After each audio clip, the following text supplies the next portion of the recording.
Good morning, I'm Maddie Jansen, and this is the podcast of 17 News at Sunrise. It's everything you need to know to start your day in about 15 minutes. We are your local election headquarters, kicking off the 2020 election season. This is a special edition of 17 News at Sunrise.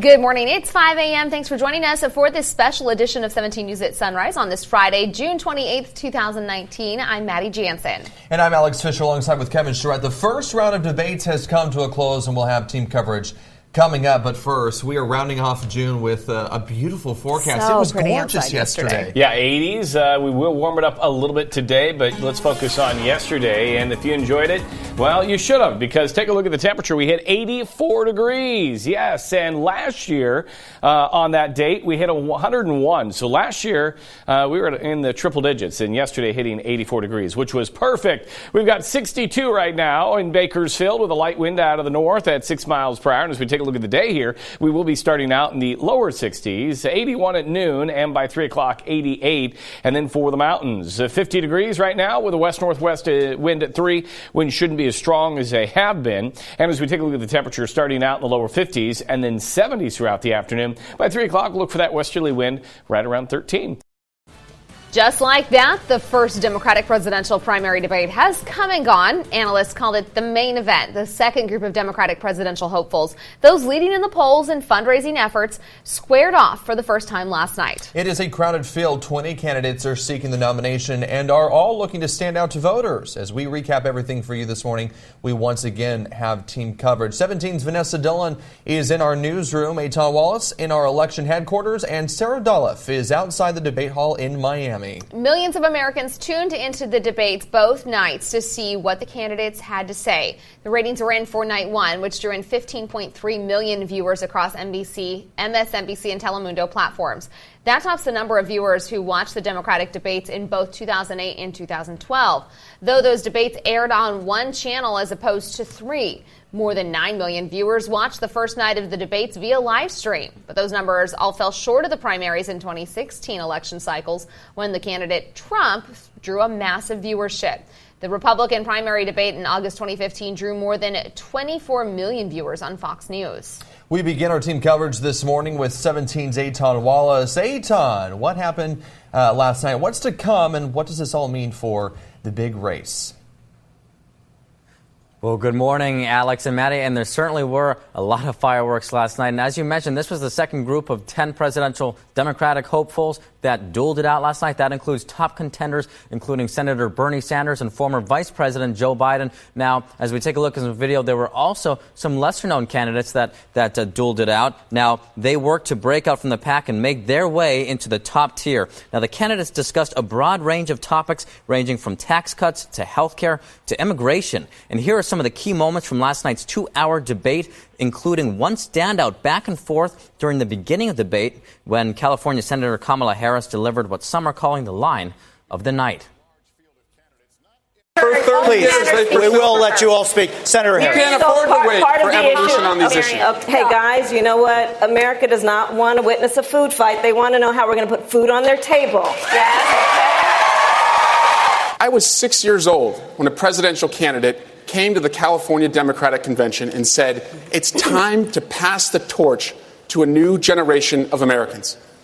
That candidate was then Senator Joe Biden. Joe Biden was right when he said it was time to pass the torch to a new generation of Americans 32 years ago. Vice President, would you like to sing a torch song? I would. I'm still holding on to that torch. Now, we received a statement from Bakersfield Congressman and House Minority Leader Kevin McCarthy. It reads in part, quote, "It's clear the 2020 election will be a choice between two futures, a future of personal freedom or a future of government control. The Democrats on stage offered nothing new, just more of the same, more taxes, more spending, more government, and less freedom. Our nation deserves better, and my constituents deserve better. In stark contrast, Americans' priorities are Republicans' priorities." Now, let me also tell you, as you can imagine, a big subject during last night's debate was President Trump. And as you take a look at this very informative article posted on NBCnews.com, it tells you how many times each candidate name-dropped the president. Well, there you have it, former Vice President Joe Biden, 9 times, and a number of senators, and Kamala Harris, including her, she name-dropped the president 6 times. The least amount of name-dropping came from California Congressman Eric Swalwell. That he name-dropped just 1 time. I have posted this link to my Twitter account. I hope you can join me there. We want to hear from you as well. Now, of course, today marks 249 days until primary election day, March 3rd, 2020. And, of course, 17 News is your local election headquarters. We're live in your local election headquarters. Eitan Wallace, 17 News. All right, thanks, Eitan. New this morning, the CHP is investigating a late-night crash in Oildale that left a motorcyclist badly hurt. It happened near North Chester Avenue and East Roberts Lane just after 9:30 last night. The CHP says a car and motorcycle were both heading north when the car hit that motorcycle. Paramedics took the rider to the hospital with major injuries. No word on how he's doing this morning. The driver of the car stayed at the scene, and the cause of the crash is still under investigation. It has been a deadly few weeks on the Kern River where several people have gone missing. As searches to find their bodies continue, 17's Kern explains some facts and figures about the dangers of the waters in the Kern. We spoke with Kern Search and Rescue, and they cannot stress it enough. Stay out and stay alive. 3 young lives, 19, 15, and 11. Lost in this current. I can tell you that we're easily into the hundreds of hours on each search at this point. 2 cousins from San Bernardino disappeared on Father's Day near Keysville. An 11-year-old girl from Bakersfield fell into the river Saturday. In her case, she was not swimming. She was simply walking along the banks of the river with her friends and her family. And in this case, she slipped in, and obviously now we've had a tragedy with her. According to KCSO, since 2000, 96 people have died in the Kern River. Since 1968, when they started keeping track, 298 people have lost their lives. We can't stress enough how dangerous this is. The sign does not include the 3 who've gone missing recently. But Search and Rescue says their cases are now recovery missions. Make sure that if you're near that water and there's any chance that you could get into it at all, that you're wearing a life vest. It's even dangerous for search and rescue crews, looking by land, water, and air. Even taking proactive measures, warning campers face to face. Every year that we have high, especially record high flows, we typically have a higher loss of life. And to be exact, we have 180% higher flows this year due to snowpack. I don't want to say that I expect to see more, but it won't surprise me if we do have it. As for how the government should get involved, the county said there are no plans to close access to the river. A man's body was found Tuesday about half a mile downriver from the Keysville camp area, but his identity has not yet been released. And remember, Search and Rescue is a volunteer organization. To volunteer or donate, visit kernsheriff.org. I'm Karen Hua, 17 News. And it's not just the Kern River. People are drowning in other Central Valley rivers as well. Tulare County officials say someone found a teen's body in the Tule River Wednesday. The 16-year-old from Strathmore disappeared from a camping area east of Porterville last month. The Tule River is now closed to public access because conditions are so dangerous. 5:08 now. It's a good chunk of change. Today, the city of Bakersfield is expected to decide how to use new tax revenue from Measure N. The 1-cent sales tax increase is set to bring in $1 million more this year than originally expected. Earlier this week, the committee elected to review Measure N spending met to discuss new recommendations for the budget. The city recommends the revenue and much of next year's expected revenue be saved for later. But at the meeting, some expressed concern that the money should be put to use for some things like homeless projects. They did agree on using $250,000 to fund the new police academy on California Avenue. 5:18 now, an award ceremony for local high schoolers shows hard work pays off. Today, 118 top graduates at the Kern High School District were honored at the Doubletree Hotel in Northwest Bakersfield. Each student received a special plaque recognizing their high GPA, and they received $1,000 scholarships funded by private donations. We spoke with Faith Daniel, who graduated from Liberty High School, and she had some advice for students still in high school. I definitely say just stay focused. I know sometimes it can get hard and, late nights and sports and all those activities and whatnot, but just to stay focused, and when you need help, don't be afraid to ask for it. Faith says she could not have done it without her parents, teachers, and friends, and now she's off to the University of Nevada, Reno. Well, cars lined up to get a taste of barbecue chicken in downtown Bakersfield, all while supporting student athletes at Cal State Bakersfield. It was the last push for the Roadrunner Scholarship Fund to hit its goal of $700,000.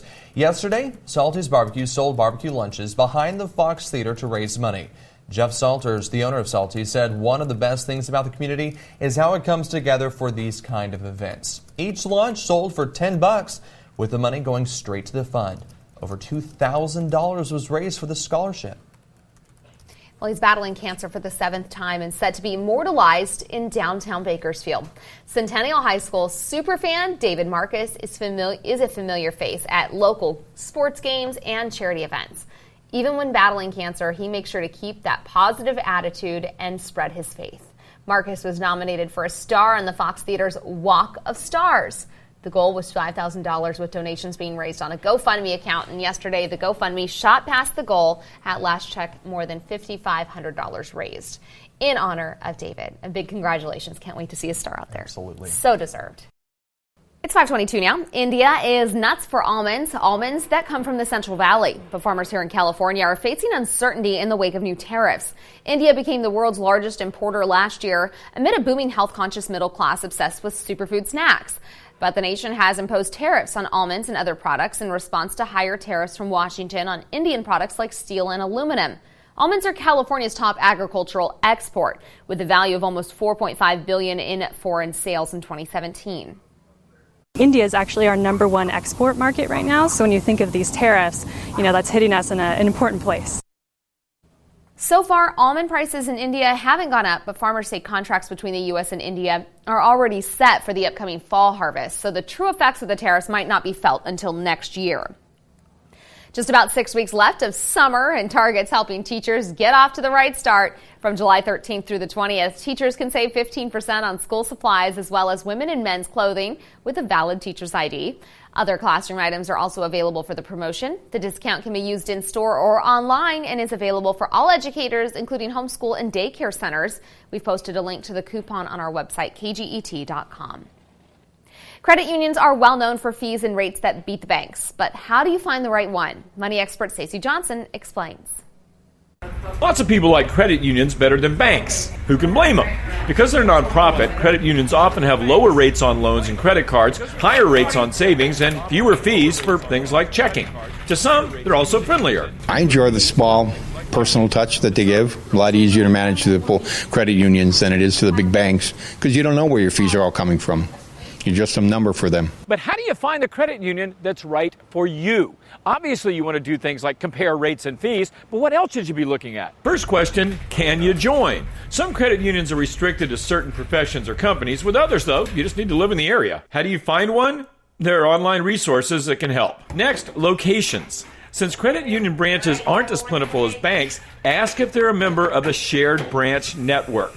If they are, you can use any member credit union. Because credit unions are not for profit, we cooperate with each other, and our members can go in other branches nationwide and access their account to make a deposit or withdrawal. Next, customer service. Unlike big banks, most credit unions don't have 24/7 call centers, so you might have to bank during business hours. If that's important, ask about it. And while you're at it, ask about services like mobile apps. Again, you're more likely to find bells and whistles at the big banks. Credit unions are also less likely to have investment and financial services. So if you need these things, ask about it. Finally, ask if they can make transferring easy with a switch kit. If you're transferring from a bank, that's going to help. Bottom line, credit unions are a great solution for a lot of people, but you still need to shop around and ask some questions. I've got more information for you. Go to moneytalksnews.com and just do a search for credit unions. For Money Talks News, I'm Stacey Johnson. Money Talks is brought to you by your local consumer credit counseling service. If you've got debt problems or just want some free budget counseling, call today.